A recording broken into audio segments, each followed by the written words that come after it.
Dacia Sandero is an example of how a simple and affordable car can become a European hit. The Dacia brand belongs to the Renault Group, and under its guidance, the first Sandero appeared in 2007. A compact hatchback designed for daily use, the model is now in its third generation, with main production moved to Morocco. Sandero's popularity is easy to explain.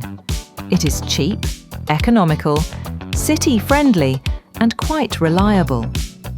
It has a simple design, a practical interior, and low maintenance costs. However, base versions have minimal features, average sound insulation, and not very powerful engines. The main advantage of the Dacia Sandero is the combination of price, reliability, and practicality, which is why it is chosen by millions of drivers across Europe.